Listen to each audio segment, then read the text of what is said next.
नमस्कार बंधुरा स्मृतिरेखास क्रिएशने आपनादेर सबाइके स्वागत जानाई। आज आमी आपनादेर साथे चिचिंगा दिए एक रेसिपि शेयर करब। भातेर साथे এই চিচিঙ্গা কিন্তু খেতে বেশ ভালো লাগে। চিচিঙ্গা দিয়ে আমরা অনেক রকম রেসিপি করে খেয়ে থাকি। এই রেসিপিটাও কিন্তু দারুণ টেস্টি হয়। বাড়িতে থাকা উপকরণ দিয়েই তৈরি করেছি। কিভাবে করেছি আসুন দেখে নেওয়া যাক আমার আজকের এই চিচিঙ্গার রেসিপিতে। এখানে আমি দুটো দেখুন বড় বড় চিচিঙ্গা নিয়েছি, আর এই চিচিঙ্গাগুলোর মোটা মোটা যে অংশটা আছে সেটাই কিন্তু নেব, সরু অংশগুলো বা দুদিকের অংশটা নেব না। দেখুন মোটা মোটা অংশগুলো নিয়েছি আর ছোট ছোট করে কেটে ভালো করে ধুয়ে ভেতরের যে বীজগুলো থাকে সেগুলো বার করে নিয়েছি। এই রেসিপিটা করার জন্য চেষ্টা করবেন একটু মোটা চিচিঙ্গা নিতে, আর ফ্রেশ চিচিঙ্গা দিয়ে কিন্তু এই রেসিপিটা বেশি ভালো হবে। দেখুন ভেতরের বীজগুলো একটা প্লেটে রেখে দিয়েছি। একটা আমি দেখিয়ে দিচ্ছি কিভাবে আমি বীজ বার করেছি। ভীষণই সহজ চিচিঙ্গার বীজ কিন্তু বার করা। দেখুন একটা চামচের পেছনের দিকটা দিয়ে এইভাবে বের করে নিলাম। খুব সহজেই কিন্তু চিচিঙ্গার বীজগুলো বের করে নেওয়া যায়। এবার এই রান্নার জন্য একটা মশলা রেডি করব। তার জন্য মিক্সির জারের মধ্যে দিয়ে দিচ্ছি একটা পেঁয়াজ, দিয়ে দেব আদা কুচি, দিয়ে দিচ্ছি রসুন, আর দিয়ে দেব কাঁচা লঙ্কা। ঝালটা অবশ্যই নিজেদের স্বাদ অনুযায়ী দেবেন, আর এখানে আপনারা লঙ্কার গুঁড়োর ব্যবহারও করতে পারেন। এবার একটা পেস্ট তৈরি করে নেব। এদিকে দেখুন কয়েকটা চিংড়ি নিয়েছি।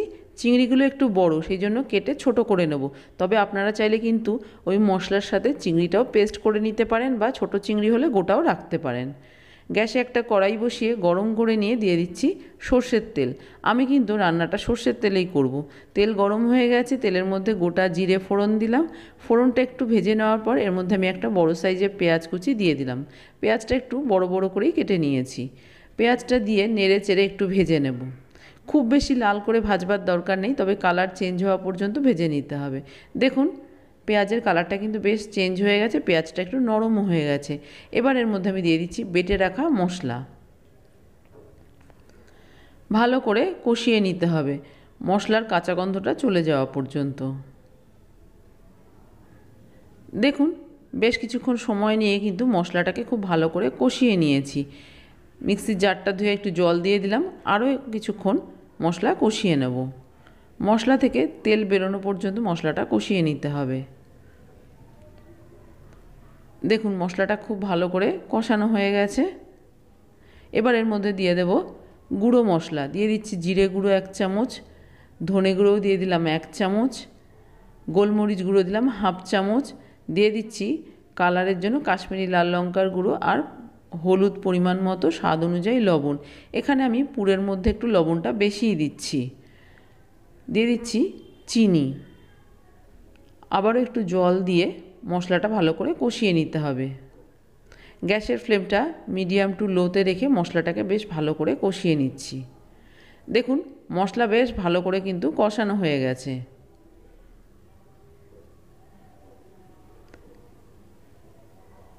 এবার এর মধ্যে চিচিঙ্গার যে বীজগুলো রেখেছিলাম সেগুলো দিয়ে দিলাম।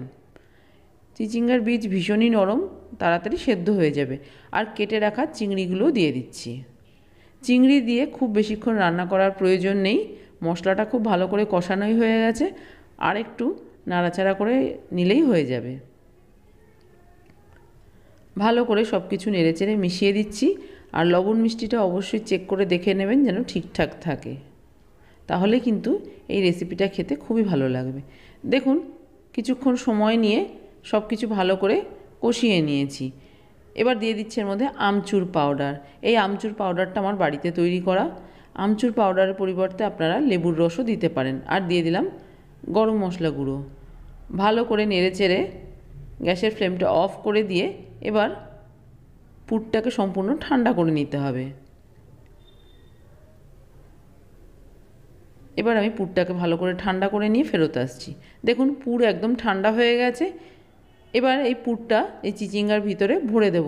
আমি কিন্তু চিচিঙ্গাতে কোনো রকম লবণ মাখিয়ে রাখিনি। চিচিঙ্গা থেকে প্রচুর পরিমাণে জল বেরিয়ে যাবে, তাহলে ভাজার সময় অসুবিধা হবে। সেই জন্য আমি চিচিঙ্গাতে লবণ মাখিয়ে নিয়ে নিই। পুরটার মধ্যে একটু লবণের পরিমাণটা বেশি দিয়েছি, খাওয়ার সময় অ্যাডজাস্ট হয়ে যাবে। আপনারা চাইলে কিন্তু লবণ মাখিয়ে নিতে পারেন।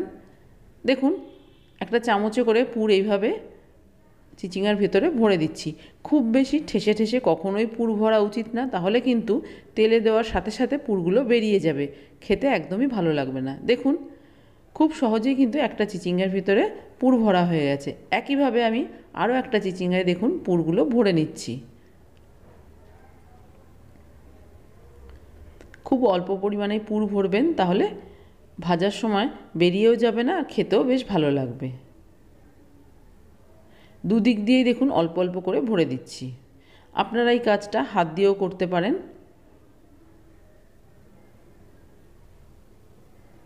দেখুন আরও একটা চিচিঙ্গার ভেতরেও কিন্তু আমার পুর ভরা হয়ে গেছে। এই একইভাবে সবকটা চিচিঙ্গার ভেতরে আমি পুর ভরে নিয়ে ফেরত আসছি। চিচিঙ্গার ভেতরে দেখুন পুর ভরা হয়ে গেছে। এবার এই চিচিঙ্গাগুলো আমি রান্না করে নেব বা ভেজে নেব। ভাজার জন্য গ্যাসে দেখুন একটা প্যান বসিয়ে দিয়েছি। একটু ছড়ানো প্যান হলে ভাজতে সুবিধা হবে। আবারও দিয়ে দিলাম সর্ষের তেল। এই ভাজাটা আপনারা রিফাইন তেল দিয়েও করতে পারেন, তবে একবার সর্ষের তেল দিয়ে ভেজে খেয়ে দেখবেন, ভীষণই ভালো লাগে। তেলটা গরম হয়ে যাওয়ার পর সবকটা চিচিঙ্গাই আমি এই প্যানের মধ্যে দিয়ে দিলাম। চিচিঙ্গা যেহেতু সেদ্ধ করা নেই, সেই জন্য ঢাকা দিয়ে গ্যাসের ফ্লেমটা কমিয়ে ভেজে নিতে হবে, তাহলে চিচিঙ্গাটা ঠিকঠাক সেদ্ধ হয়ে যাবে। দেখুন কিছুক্ষণ ঢাকা দিয়ে রেখেছিলাম। এবার ঢাকনা খুলে চিচিঙ্গাগুলো একটু উল্টে দিচ্ছি। পুরটা ভেতরের রান্না করা, কিন্তু চিচিঙ্গা কিন্তু একদমই রান্না করা নেই, সেই জন্য এই চিচিঙ্গাটা সেদ্ধ করার জন্য একটু সময় নিয়ে ঢাকা দিয়ে দিয়ে গ্যাসের ফ্লেমটা কমিয়ে ভেজে নিতে হবে, তাহলে চিচিঙ্গাটাও খুব সুন্দরভাবে সেদ্ধ হয়ে যাবে। দেখুন বেশ কয়েকবার কিন্তু আমি এইভাবে ঢাকা দিয়ে উল্টে পাল্টে ভেজে নিয়েছি। চিচিঙ্গাগুলো একদম সম্পূর্ণ সেদ্ধ হয়ে গেছে, ভাজাও কিন্তু আমার কমপ্লিট হয়ে গেছে। দেখুন দুদিকটাই বেশ লাল করে ভেজে নিয়েছি। এবার এই চিচিঙ্গাগুলো আমি একটা প্লেটে তুলে নেব। ভীষণই সহজ কিন্তু এই রান্নাটা, আপনিও চাইলে বাড়িতে খুব সহজেই তৈরি করে নিতে পারবেন। তৈরি হয়ে গেছে আমার আজকের রেসিপি পুর ভরা চিচিঙ্গা। আমার কাছে চিংড়ি ছিল, সেই জন্য আমি এখানে চিংড়ির ব্যবহার করেছি। যদি আপনাদের কাছে চিংড়ি না থাকে, তার পরিবর্তে আপনারা ডিম ভুজিয়া করেও দিতে পারেন, সেটাও কিন্তু খেতে বেশ ভালো লাগবে। আর যদি ডিমও দিতে না চান, সেক্ষেত্রে একটু আলু সেদ্ধ করে এর সাথে মশলার সাথে মিশিয়ে দিয়ে দেবেন, সেটাও খেতে কিন্তু ভীষণই ভালো লাগে। আপনার যেভাবে করতে ইচ্ছে করবে বা যেটা খেতে বেশি ভালো লাগবে সেভাবেই আপনি করে নিতে পারেন। আমার আজকের এই পুরভরা চিচিঙ্গার রেসিপি যদি আপনাদের ভালো লেগে থাকে, তাহলে আপনারাও বাড়িতে একবার এইভাবে তৈরি করে দেখবেন। আর ভালো লাগলে অবশ্যই একটা লাইক শেয়ার কমেন্ট করবেন।